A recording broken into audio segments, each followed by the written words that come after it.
Welcome back.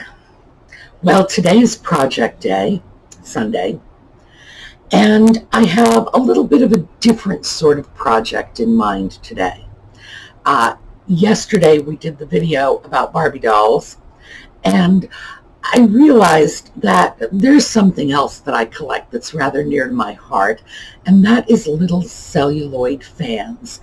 And as it happens, I currently have a little celluloid fan project I'm working on, and I thought maybe you might find it interesting. I hope you do. I find it interesting. But what I thought we would talk about is cleaning techniques for very small, fragile, delicate items. And even if you don't deal with fragile celluloid fans, I'm sure you're going to be able to pick up a trick or two you can use in your other cleaning. So, when we come back,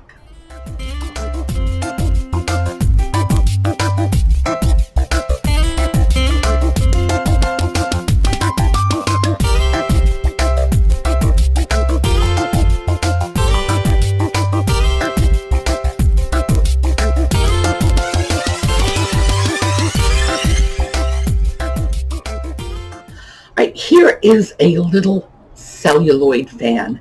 It's one of the kinds of fans that I collect. It's on a chain. You just wear the fan around your neck, and it just hangs like a little bit of jewelry, and it's right here for when it gets warm. And these are flapper fans.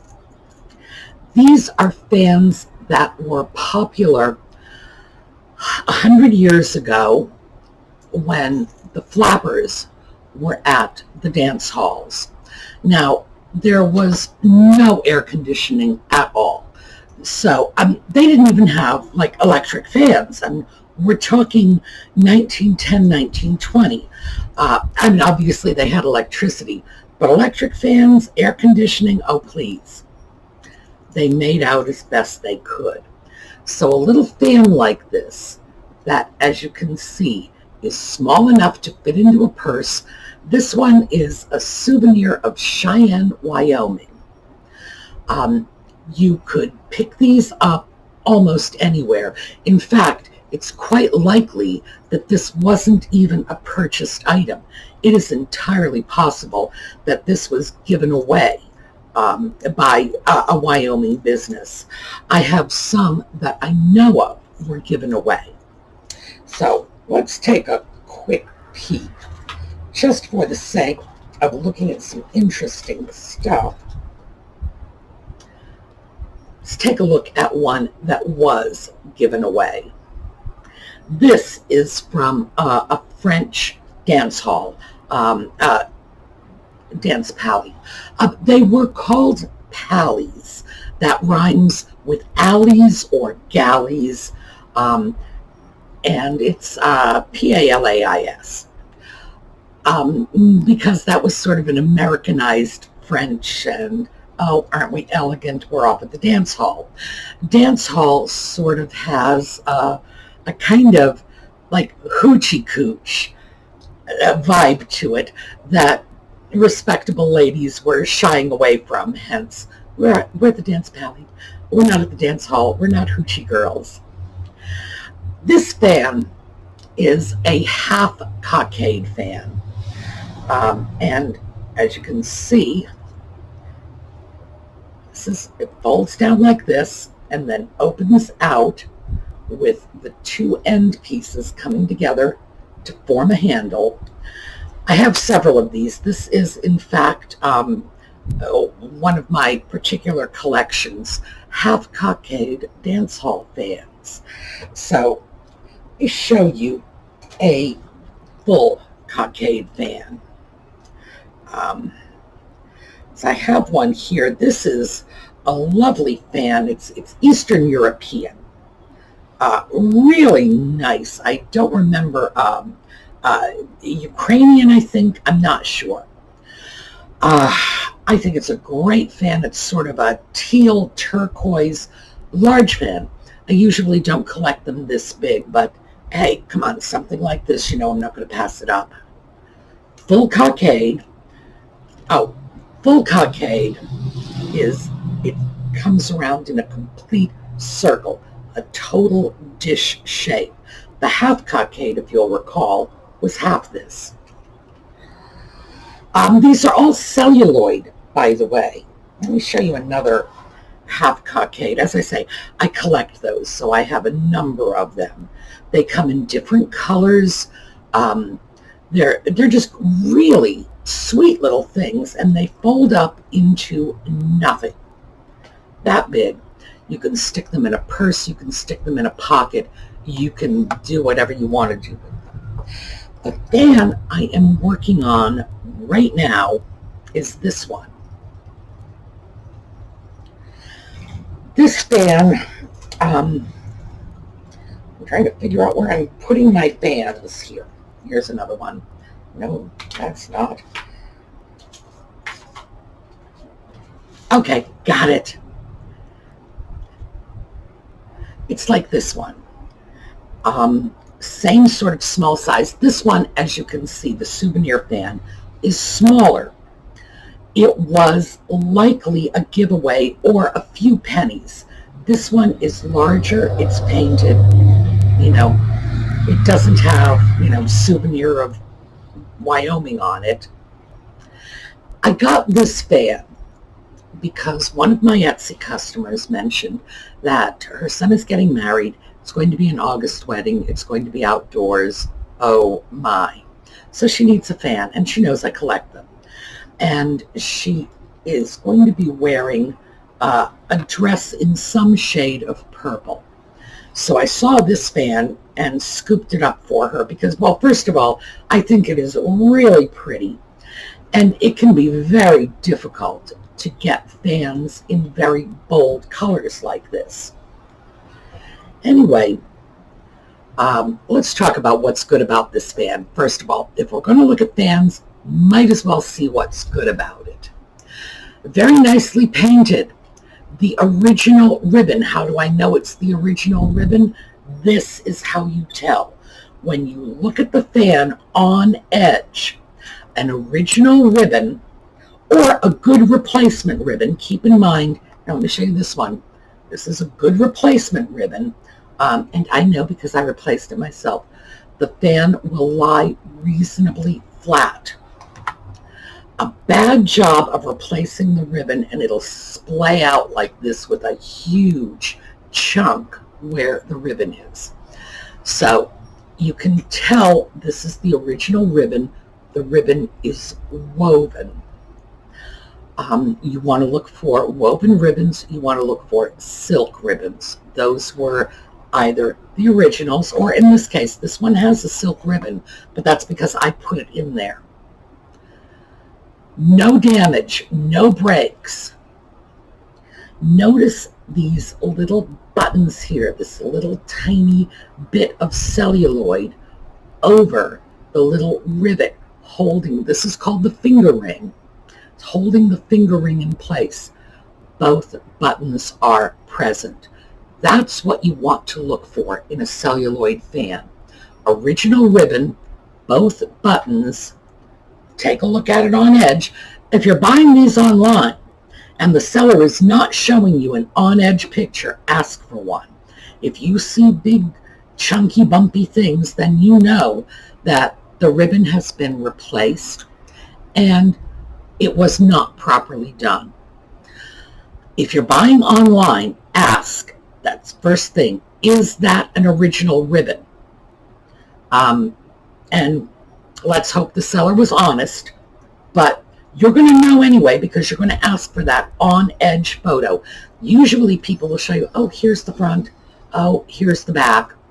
Very often they'll just show you the front only and they won't show you the back. So you have to ask about the rivet buttons. You want both rivet buttons. That's what you are looking for. And I feel very comfortable with this. In fact, I grabbed the fan before I even said anything to the buyer about it because I figured if she doesn't want it, it's just going to go into my collection, because this is a really, really nice little fan. The only problem I see with it is it doesn't want to close all the way.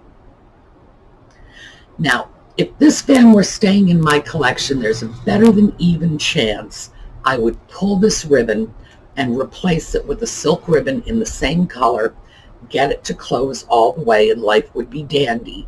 But it's an original ribbon and it's not in my collection, so we're going to have to live with the fact that it's just not closing tightly. Sometimes those things happen. There's another problem with this, and that is it is dirty. If you look here, I'll show you this. Can you see the grit and grunge around that rivet button? And in comparison to this one, which is not dirty, I think you can see. So that's what I thought we would take a look at. Today. I was looking for my toothbrush. This is my primary fan cleaning tool. Take a piece like this, and the first thing you do, dry, is go right across that rivet with a dry toothbrush. And the first thing you're going to notice is a lot of that grunge will come up. When you are cleaning a piece like this has been hand painted. There are two things you want to make sure you avoid. You don't want to get any water on the ribbon. The original ribbons will degrade and deteriorate very easily. Now I have a fan here. And in fact, I think I've got a couple of them here. This is a fan with a degraded and deteriorated ribbon. It's just a mess. It's, as you can see, it's threads in most places. And here we go. This one, much of the ribbon is intact, but it has to be replaced. Once a ribbon starts fraying and coming apart, this is just disintegrating. This is a silk ribbon. Silk will disintegrate over time. That is just a fact. That's one of the reasons that I don't mind the fact that a lot of my fans have replaced ribbons. I mind if they've been improperly replaced, and if they haven't been replaced properly, I'm going to do it myself. I'll rip out whatever somebody else did. But this is what it's like. Now, because this ribbon is already damaged, let me show you. Look how easy it is to just tear it apart. Now, this piece, I would never do anything like that. But that shows you how fragile the ribbon is. So you don't want to get any water on this ribbon, and you don't want to get any water on this paint. In all likelihood, this is a water-based paint. So, no water. When you clean, going around the area around the rivet. Now, let me see where I stuck my toothbrush. Here. Dry toothbrush, I can be pretty vigorous with it. If that doesn't do the trick, and I am going to have to put some soap and water on this, I will put the soap and water on it. I will just sort of run my thumb along to get most of the soap and water off, and then I will go back over this. When I am cleaning the staves, soap and water on the very end, and I will do it extremely carefully. If I have to go in around the paint, I'm going to do it with a Q-tip. This is a process that could take a day or two. You don't want to rush it, because any little thing and you start to damage the paint or the ribbon. We don't want to do that, because that's a lot of the beauty of the piece. is in the paint, obviously, and a lot of the value is in the fact that it has an original ribbon. So we want to save those if we can. Now, another little piece of trivia about little fans like this is, look at the size. Okay, here's my hand fan. That's the size. A lot of people think that because these fans are very, very small, that they are children's fans or dolls fans. No.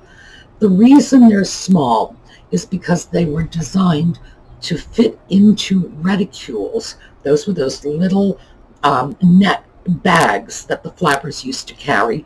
And by the way, we've talked about reticulated dishes, and I like to use those on my Tidbit trays and that pierced design around the end.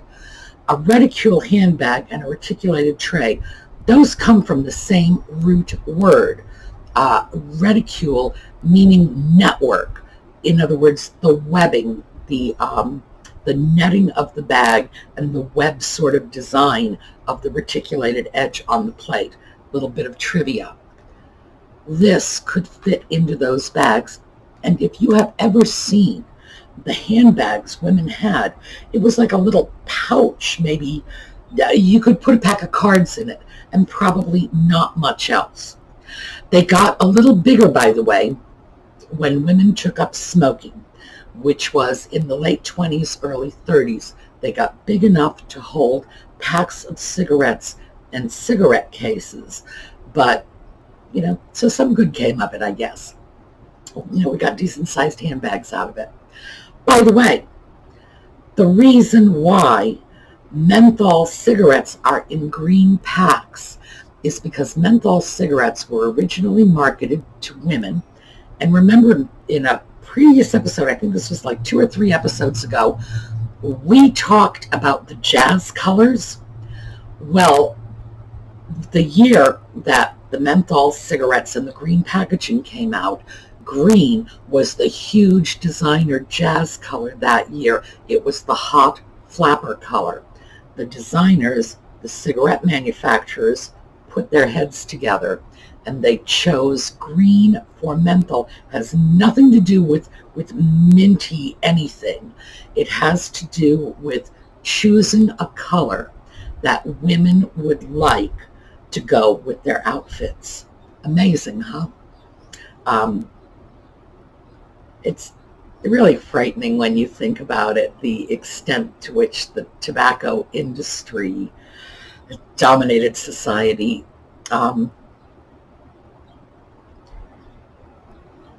One of the earliest forms of U.S. currency was the tobacco dollar of Virginia. One of these days, we are just going to have to talk about the pernicious influence of tobacco. I got a storehouse of pernicious influence of tobacco trivia. Anyway, let me get back off cigarettes, reticules, etc. to fans. They kept these little teeny tiny fans in their little teeny tiny handbags. So that's why they are so small. They are, by the way, perfectly serviceable. All right, yeah, look at the hair. You can see I can generate a really fine breeze with this little fan. Perfectly serviceable as fans, even being small like this.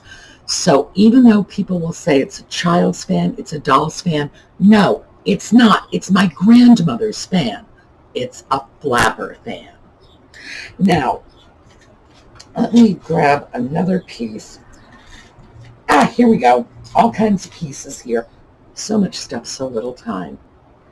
This, by the way, is a chain. Now, this fan, the one that I tore apart, that had that, degraded ribbon, this one is a souvenir of Minneapolis. I recently bought this fan. I know, you're thinking, good Lord, Sue, why would you buy a fan like this when it's falling apart? Because it was on this chain. I bought it to get the chain. So, why did I buy it to get the chain? Because my Etsy buyer, the person for whom I got this fan, might actually want a chain to go with it. So she can take this, it has a little hook. This hook, by the way, is original. And we'll just pop this on. There we go. And she can have the chain if she would like. I don't know if she wants that. I did send her a note to find out if she did. And she can wear it around her neck. Since it's a wedding, it's an outdoor wedding, and it's her son's wedding, I assume her hands are going to be full of flowers or whatever your hands are full of at weddings. Other people's hands, I guess. I would imagine she's probably going to be in a reception line shaking loads and loads and loads of hands. And it could very well be that having the fan on a chain is something that would appeal to her. So I want to make sure I have this available as an option, something that I can offer her if she thinks she'd find it useful. The chain, though, was a very, very easy cleaning job. I snapped it off the original fan. You have to be careful doing it, but once you know how to do it, you just pinch the little hook, slide it on and off. Then you take a piece like this, put it in your hand, throw a little dishwashing liquid right on top of it, and under running water, just like this. It will clean itself up. The little celluloid links will actually scrub the dirt off one another. I have never had to do anything more than that to clean a celluloid fan chain, and that is even when they have been excruciatingly grubby. But then again, chains are never painted. How's this one? This chain has, this is Souvenir of Cheyenne. Remember, it says it on the fan, but it also says it on this little lozenge that is holding this. Even something like this is very heavily embossed, and that is not water-based paint. So I could easily wash this chain the same way. So remember, when you're cleaning a fan, you start going around the joints, because that's where you're going to get a lot of dirt and dust. Start with a dry brush. You'll work your way up to a very slightly damp brush.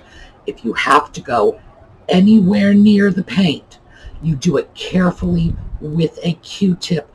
Make sure that Q-tip is just barely damp, because you don't want to get anything on your paint or on your ribbon. So that's 50 cents worth of how to clean these fans. So, yeah, we do have time for, I have a second little project. This is not a big one. It's just a really, really easy one. Quick and simple. All right, we are in the middle of June. Well, toward the end of June. Once we hit the summer solstice, I start looking for Christmas presents. I like plenty of time to get ready. So I was at the dollar store the other day and I grabbed this. This is a little tin. It was $1. Get lid comes off. This little thing, I think, is stuck in here. There we go, that came out. And it's got this little plastic insert because this is designed to hold a gift card.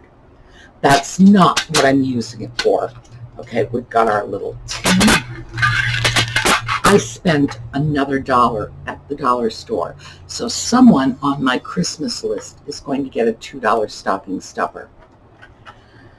This is just a little package of threads. It's a sewing kit. A little package of threads. We had talked about this when we discussed sewing. Now, let me see if I can get this all in without spilling them all over the floor.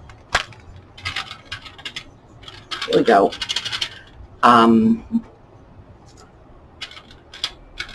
Let's see, let me take that needle threader out. I'm just going to get these little threads lying flat. Come on. All right. Now, obviously, I could put the time into, you know, lining them up, making it pretty, and I might. This is the needle and the needle threader. It will go right on top, and voila. Here is my $2 sewing kit. Just that easy. And as you can see, this is, well, okay, it's a jumble. I'm going to have to sort that out. I can make a little extra room in here. I might be able to stick in a thimble. I can probably stick in an extra pair of shoelaces, any number of little handy sewing type repair items, a few safety pins, and this is going to be a little emergency, you know, on the go sewing kit. Just that simple. $2. So that's going to go off to somebody on my list. I tend to put together a lot of little, just little sort of toss-off gifts like this, because, you know, I go down, I see the girls at the bank, bus drivers, whatever, people I just want to say, you know, Merry Christmas, thanks to, and this is going to come in really handy. One of my favorites, and I talked about this a couple of episodes ago when I spoke about that little container of mints, our little mint containers.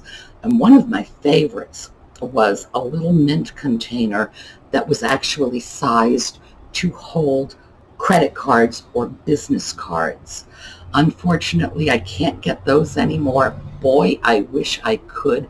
I had people years later asking me about those. If I ever find a source for those little mint containers again, believe me, that is going to go right into my video notes. Oh, and speaking of, because I've forgotten this, I got a lot of people asking me where I got the Saris. I'm putting that in the video notes today. So this is the person that I got the Saris from. I believe her name is Punitabh. She's from India, perfect English, no problems. She was very, very helpful with my order because I placed my order in the middle of the COVID crisis when they were not allowed to ship either out of India or into the U.S. from India, not sure which it was. And she was really helpful in terms of holding the order for me and making sure that once the restrictions were lifted, I got my stuff. So her information is going into the video notes. Again, I am shipping out more giveaway items this weekend. I've still got more to go. Even after this weekend's shipments, still got more to go. So if you're interested, remember, it's the mega giveaway video. Just put the comment in that video because that's where I'm pulling the names from. And just make sure giveaways in your comment so I understand that you're subscribing to the giveaway. All right. Have a terrific day. I will see you all later.